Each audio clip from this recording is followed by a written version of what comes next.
Halo semuanya, selamat bergabung kembali di Mystery Club bersama gua, Valen. Di video kali ini gue bakal ngebahas tentang kasus pembunuhan yang menggegerkan seluruh Amerika pada tahun 1984. Yang dimana kasus ini disaksikan lebih dari 10.000 orang karena kasusnya terjadi saat sedang siaran langsung di televisi. Bagaimana kasusnya? Ini dia The Story of Gary Plautch.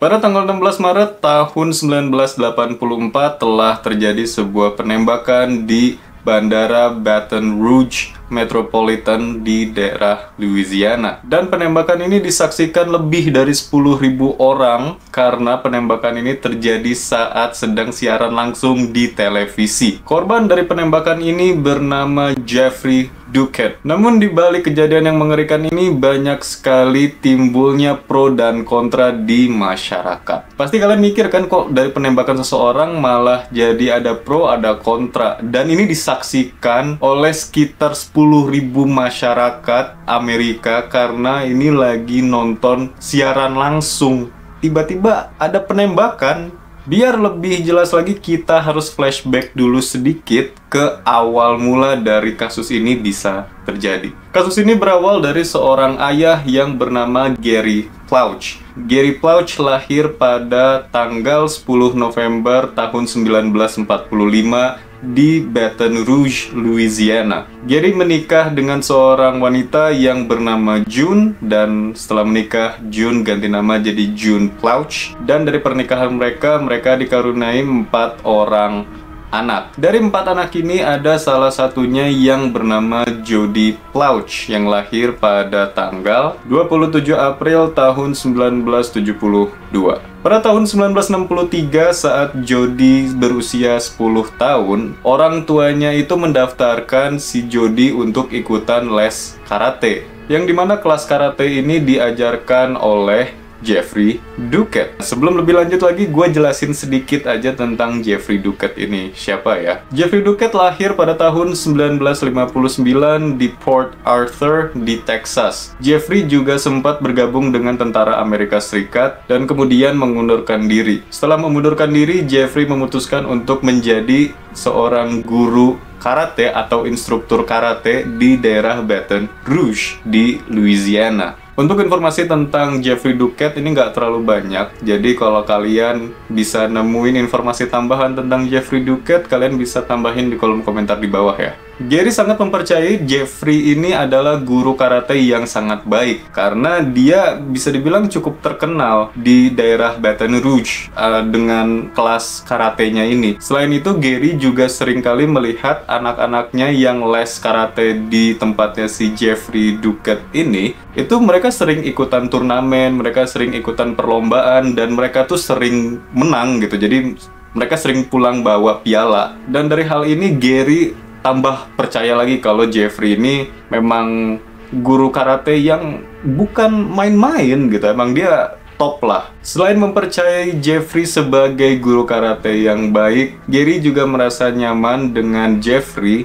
sebagai guru karate dari anak-anaknya, termasuk anaknya si Jody tadi. Yang dimana saking nyamannya, Gary itu seringkali memperbolehkan si Jeffrey atau kadang-kadang juga mengundang si Jeffrey untuk datang ke rumahnya, ikut main gitu, dan juga ikut dinner, makan malam gitu di rumahnya bareng-bareng sama keluarganya Plautch, ya, dan banyak lagi. Selain itu, Gary juga sadar kalau Jeffrey ini berhubungan sangat dekat dan sangat baik dengan si Jody, yang dimana ini makin lagi meningkatkan rasa kenyamanannya Gary terhadap si Jeffrey karena Gary dengan istrinya June sedang melalui proses perceraian. Gary takut perceraiannya ini bisa menimbulkan efek negatif terhadap anak-anaknya termasuk si Jody. Hubungan Jody dan Jeffrey ini benar-benar dekat, bahkan banyak sekali masyarakat yang menyebutkan kalau mereka tuh bagaikan adik dan kakak. Jadi Jeffrey ini sering kali ngajak si Jody untuk jalan-jalan, untuk main, ya, dan diizinkan gitu sama Gary dan June gitu, dan ibunya. Karena mereka udah percaya ke si Jeffrey kalau dia memang sahabatnya si Jody, dan mereka tuh memang deket banget. Dan hubungan Jody dan Jeffrey makin membaik sampai pada tahun 1984, atau tepatnya sekitar setahun dari mereka pertama kali kenal. Pada tanggal 19 Februari tahun 1984, Jeffrey minta izin kepada June atau ibunya si Jody untuk membawa Jody untuk melihat karpet barunya yang baru saja dia pasang di rumahnya. Dia akan kembali lagi sekitar 15 menit, jadi perginya cuma bentar aja. Dan June mengizinkan Jeffrey untuk membawa si Jody, dan yaudah, mereka pergilah nih. Namun sampai malam tiba, Jody dan Jeffrey belum kunjung pulang. Makin khawatir dong nih kan si ibunya. Dan kemudian June langsung meminta bantu temannya untuk mencari keberadaannya Jeffrey dan Jody, karena udah sampai malam mereka masih belum pulang. Selama pencarian ini yang dibantu sama temannya si June, ternyata hasilnya nihil, yang dimana Jody dan Jeffrey keberadaannya tidak ditemukan. Beberapa hari kemudian June memutuskan untuk melaporkan kehilangan orang kepada pihak kepolisian, yang dimana pihak kepolisian ini langsung melakukan investigasi atau penyelidikan, dan juga langsung dibantu oleh pihak FBI agar pencariannya ini jauh lebih cepat. Setelah membuat laporan ke polisi, June mendapatkan sebuah panggilan yang ternyata adalah dari Jody. Jody minta kepada June untuk membawa saudara-saudaranya dan bertemu di sebuah motel di dekat Disneyland di California. Jadi Jody ini udah nggak ada di Baton Rouge, Louisiana lagi. Dia udah pindah state, dia udah pindah negara bagian, dan sekarang dia udah ada di California. Namun mereka tidak tahu kalau ternyata teleponnya si June itu udah disadap oleh pihak FBI, yang dimana dengan sangat mudah FBI langsung mendapatkan lokasi si Jody ini berada. Setelah mengetahui keberadaannya Jody di mana, pihak FBI dan kepolisian langsung menghampiri ke titik lokasinya si Jody. Saat polisi dan FBI datang ke lokasinya Jody, mereka langsung melakukan penangkapan terhadap Jeffrey Duquette. Jadi selama ini mereka tuh nggak ke rumahnya Jeffrey untuk lihat karpet barunya, melainkan mereka tuh pindah state, mereka ke California, dan mereka tuh nginep di sebuah motel di dekat Disneyland. Atas kejadian ini, Jeffrey Duquette langsung ditangkap oleh pihak kepolisian atas penculikan anak. Setelah Jeffrey ditangkap pada tanggal 1 Maret tahun 1984, Jody dipulangkan ke orang tuanya, yaitu Gary dan June. Setelah dipulangkan, Gary dan June dipanggil oleh pihak kepolisian untuk diberi keterangan soal Jeffrey. Hasil keterangannya adalah Jeffrey sudah mewarnai rambutnya menjadi warna hitam agar bisa sama dengan warna rambutnya si Jody. Dan juga Jeffrey sudah mencukur habis kumis dan janggutnya. Dan hal ini Jeffrey lakukan untuk mengurangi kecurigaan masyarakat ketika masyarakat sedang melihat mereka berjalan berdua, dan masyarakat hanya beranggapan mungkin ini hanya seorang ayah dan seorang anaknya gitu. Ya jadi masyarakat biar nggak curiga aja sih. Dan hal ini juga yang membuat Jeffrey dan Jody bisa check-in di motel tersebut tanpa sama sekali dicurigain. Dan yang lebih disturbingnya lagi adalah ternyata selama di motel, Jeffrey itu memperkosa si Jody. Ini anak umur 11 tahun diperkosa sama guru karatenya, dan anak ini cowok, dan yang memperkosa ini cowok. Jadi si Jeffrey ini udah jadi predator. Dia ini bener-bener predator. Dan juga yang bikin lebih parah lagi, atas pengakuannya si Jeffrey, ternyata sudah selama 1 tahun Jeffrey itu mencoba perlahan melakukan pelecehan seksual terhadap Jody, yang dimana dia dengan cara perlahan, Jeffrey juga menguji sejauh apa keluarga Plauch ini percaya kepada si Jeffrey, karena Jeffrey kan mau nyari celah waktu untuk bisa berduaan dengan si Jody. Dan kalau makin lama ya dia bisa makin esek-esek si Jody gitu loh. Dan sampai tingkat kenyamanan keluarga Plauch ini udah bener-bener ya udah sok aja mau dibawa kemana si Jodinya silahkan gitu. Sampai bener-bener keluarganya Plauch ini percaya lah ke si Jeffrey kalau si Jeffrey ini nggak akan mungkin macem-macem gitu terhadap si Jodi. Dan ternyata ya si Jeffrey ini malah bawa si Jodi untuk perkaos. Mendengar keterangan ini, Gary dan June langsung terkejut apa yang Jeffrey sudah lakukan kepada putranya. Ya, gue yakin si June dan Gary pasti bener-bener marah banget ke si Jeffrey. Singkat cerita, beberapa hari kemudian setelah mendengarkan keterangan dari pihak kepolisian, Gary pergi ke sebuah bar untuk minum, ya mau santuy-santuy lah mungkin ya kan. Saat di bar, Gary mendengarkan sebuah percakapan antara seorang karyawan televisi dan juga orang lain yang nggak tahu profesinya apa. Jadi intinya pembahasan si karyawan televisi ini dengan si orang satunya lagi adalah ngebahas tentang kasusnya Jeffrey Duquette, yang dimana si karyawan televisi ini mendapatkan bocoran dari pihak kepolisian kalau Jeffrey Duquette ini akan diterbangkan ke Baton Rouge pada tanggal 16 Maret dan akan mendarat di Bandara Baton Rouge Metropolitan pada pukul 9:08 malam. Gary itu diam-diam nguping percakapan si dua orang ini tentang kasusnya Jeffrey Duquette. Ya udah, dia mungkin dapat informasi tambahan lah tentang orang yang sudah memperkosa anaknya. Singkat cerita, sampailah pada tanggal 16 Maret tahun 1984 yang dimana pesawat Jeffrey Duquette sudah mendarat di Bandara Baton Rouge Metropolitan pukul 9:08 malam. Ketika Jeffrey dan anggota kepolisian sedang berjalan di bandara sambil disiarkan langsung di televisi, tiba-tiba Jeffrey ditembak di kepalanya oleh seseorang yang sedang menelpon. Dan yang bikin lebih mengerikannya lagi, penembakan ini tuh live, ya, siaran langsung dan disaksikan oleh 10.000 orang.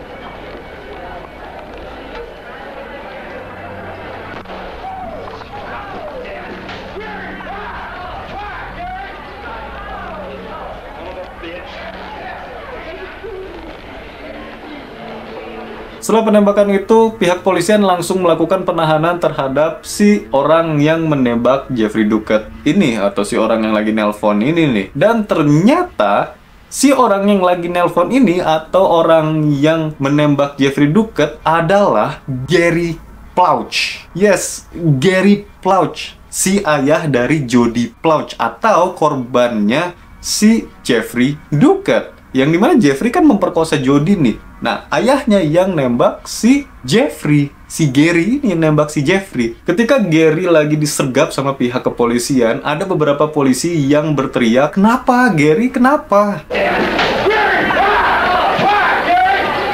Dan Gary membalas dengan, "Kau akan melakukan hal yang sama jika hal tersebut terjadi kepada anakmu."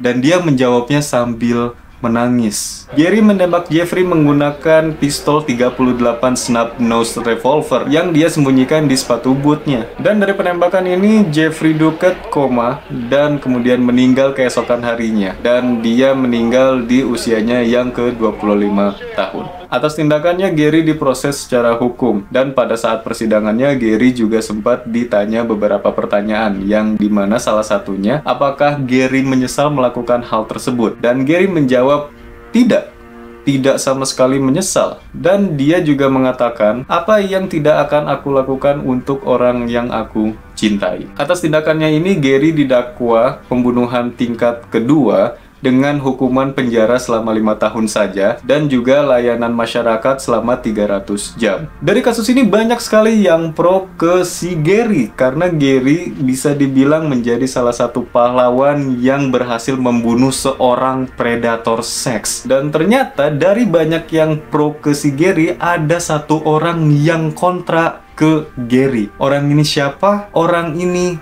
bernama Jodi Plauch. Anaknya sendiri itu kontra ke bapaknya karena bapaknya udah ngebunuh orang yang memperkosa dirinya. Jody malah nggak suka gitu, dia malah kontra ke bapaknya dengan alasan Jody itu sebenarnya nggak mau si Jeffrey ini tuh sampai meninggal. Dia cuman pengen Jeffrey itu dipenjara agar dia bisa berhenti melakukan aksi yang menjijikannya itu. Jadi dia bener-bener gak mau gitu. Dan atas tindakannya Gary, hubungan Jody dan Gary ini sempat kurang baik lah. Namun seiring berjalannya waktu, hubungan mereka kembali harmonis ya, seperti ayah dan anak kembali lah gitu. Setelah Gary dibebaskan dari penjara, Gary tidak pernah melakukan hal-hal kriminal apapun dan juga Gary tidak pernah melukai siapapun. Jadi dia tuh emang bener-bener punya masalahnya sama Jeffrey, ya dia berurusannya sama Jeffrey doang. Dia bukan jadi kriminal, dia bukan jadi serial killer, enggak. Tapi dia mentutaskan dendam dia aja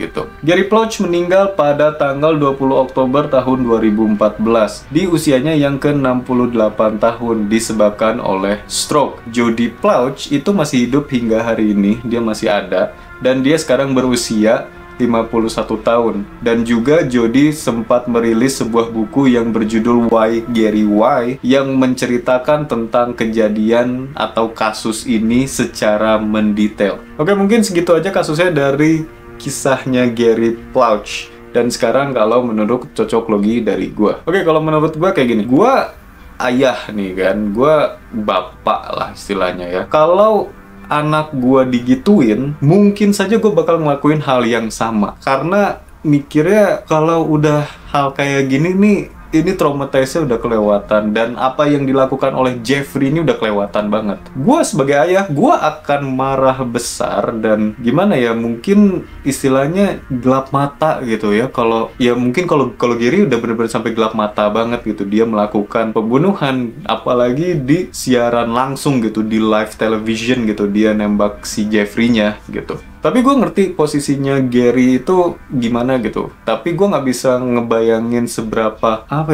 seberapa sakit hatinya gitu dia ke si Jeffrey gitu, atas tindakannya Jeffrey yang udah memperkosa anaknya. Jadi kurang lebih ini tuh kasus soal balas dendam seorang ayah terhadap si pemerkosa anaknya. Ya wajar sih banyak orang yang pro ke Gary karena kurang lebih ini bukan kasus pembunuhan, tapi Gary itu bisa dibilang pahlawan. Dia udah ngurangin satu predator dari sekian banyak predator gitu di luar sana. Ini bisa jadi sinyal dan pembelajaran juga ya buat kita sebagai kita yang orang tua nih. Dan kita yang masih belajar terus-menerus untuk menjadi orang tua yang lebih baik. Dan jangan sampai juga kita istilahnya mencelakakan anak kita seperti yang sudah terjadi di kasus ini. Jadi ya lebih hati-hati aja dan ya kita jaga terus anak kita biar kedepannya makin baik. Oke, mungkin segitu aja untuk video ini. Memang kasusnya juga singkat sih, tapi ya menarik gitu, gue suka. Kalau kalian penasaran gue kedepannya upload video apa, kalian bisa klik tombol subscribe di bawah dan juga aktifkan loncengnya biar selalu ternotifikasi kalau gue upload video terbaru. Dan juga kalau kalian suka video ini, klik thumbs up atau tombol like-nya. Dan juga kalau kalian punya kritik, saran, atau pendapat tentang video ini, kalian bisa langsung tulis di kolom komentar di bawah.